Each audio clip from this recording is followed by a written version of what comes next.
मेरे घनिष्ठ मित्रों, नमस्कार। फ्रेंड्स, मैंने कल आप सबसे एक अतीत के जिस स्वरूप को सामने रखा था, यदि आपने थोड़ा बहुत भी उसका इस्तेमाल किया होगा तो डेफिनेटली आपको मज़ा आया होगा। और चलिए, अगर नहीं कर पाए हैं तो कोई बात नहीं, आगे के बारे में सोचिए। ऐसा मैं खासकर इसलिए कहता हूं क्योंकि जब आप इन्हें थोड़ा सा प्रैक्टिकली कर लेते हैं तो उन बातों पर फिर भरोसा बढ़ जाता है। और जब किसी बात पर भरोसा बढ़ जाता है तो सीधी सी बात है कि फिर उसके लिए आगे हम कदम उठाने के लिए तत्पर रहते हैं, क्योंकि फिर हमें अपने कदमों पर भी भरोसा होता है कि नहीं, हमारे जो कदम उठ रहे हैं वो डेफिनेटली हमें कहीं ना कहीं आगे ले जाएंगे, सही डेस्टिनेशन तक पहुंचा देंगे। बस इसलिए कभी कभी मैं इस तरह की बातें आप लोगों से कह देता हूं। खासकर मैंने जो कल आप सबके सामने जो बातें कही थी वो इंटरकनेक्टिविटी को लेकर कही थी। अब मैं इसका जो व्यावहारिक पक्ष है, जो जीवन से जुड़ा हुआ है, इस पर कुछ बातें करूंगा। होता क्या है कि देखिए, हमारा जीवन समस्याओं से रहित तो हो ही नहीं सकता है। मान करके चलिए कि जिस क्षण हम कल्पना कर रहे हैं कि हमारे जीवन समस्याओं से रहित हो जाए, तो हमें फिर जीवन की कल्पना करना छोड़ देनी चाहिए। जब तक जीवन है तब तक समस्याएं हैं। ये बात अलग है कि हमने अपने दिमाग में कैटेगराइज कर दिया है कि ये समस्याएं हैं और ये समस्याएं नहीं है, ये सुख है, ये दुख है।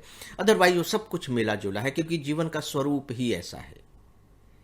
जिन्हें हम समस्याएं कहते हैं वो मूलतः समस्याएं नहीं होती।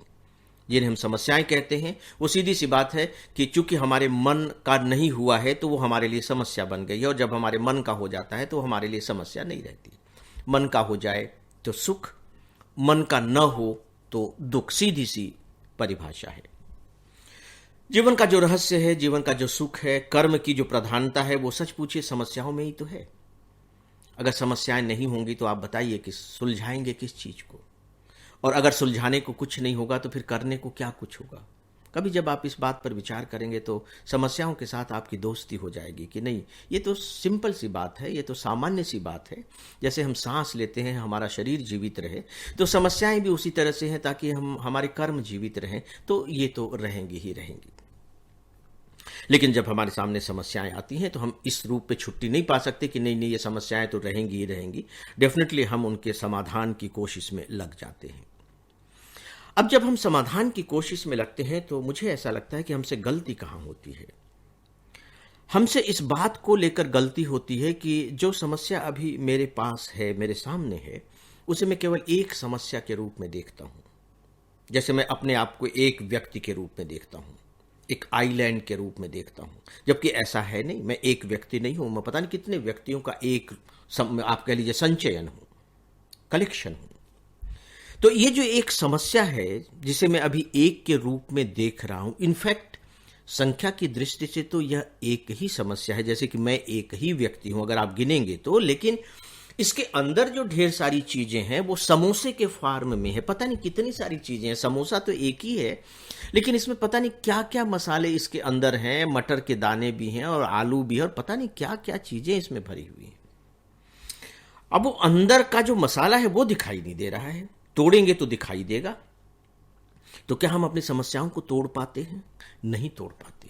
हमें डर लगता है कि यार अभी तो एक है, यही इतना भारी पड़ रहा है, अगर इसे तोड़ दिया और कई कई दिखने लगे तब तो हमारे हाथ से चीजें निकल ही जाएंगी, पर हम इनका निदान करेंगे कैसे? ये तो रायता बिखर जाएगा, फिर इसे समेटेंगे कैसे? हम डरते हैं।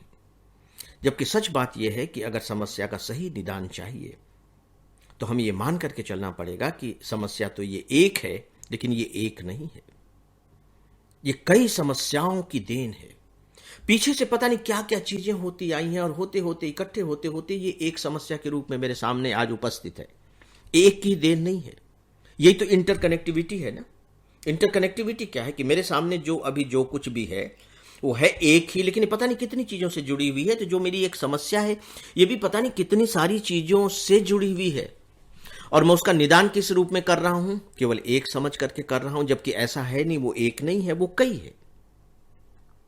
और इसीलिए होता क्या है कि जब मैं एक समझकर उसका निदान ढूंढता हूं तो हो सकता है कि निदान मुझे मिल जाए, लेकिन वो टेम्परेरी होता है, परमानेंट सोल्यूशन नहीं हो पाता।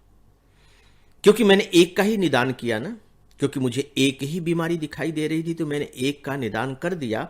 तो कुछ समय के लिए तो वो समस्या ठीक होती हुई मुझे दिखाई दे रही है, लेकिन सच बात यह है कि वो ठीक नहीं हुई है, कुछ समय के लिए स्थगित हो गई है, वो टल गई है बस। जैसे उसे मौका मिलेगा वो फिर से उठ खड़ी होगी। हो सकता है कि बदले हुए फॉर्मेट में उठ करके खड़ी हो जाए, हो सकता है कि पहले से भी ज्यादा प्रबल रूप में खड़ी हो जाए, हम नहीं जानते। लेकिन उस समय हमें कम से कम राहत मिल जाती है, उस समस्या से छुटकारा भी मिल जाता है और इस बात का सुख भी मिल जाता है कि वाह क्या बात है, हमने समस्या को सुलझा लिया, जबकि सच में ऐसा होता नहीं है। और इसीलिए दोस्तों, हमारी जो जिंदगी है वो समस्याओं की श्रृंखला लगातार बनती चली जाती है। तो फिर हम क्या करें, इसके बारे में हम लोग आगे बातें करेंगे। दोस्तों, आप सबसे अनुमति चाहूंगा। नमस्कार।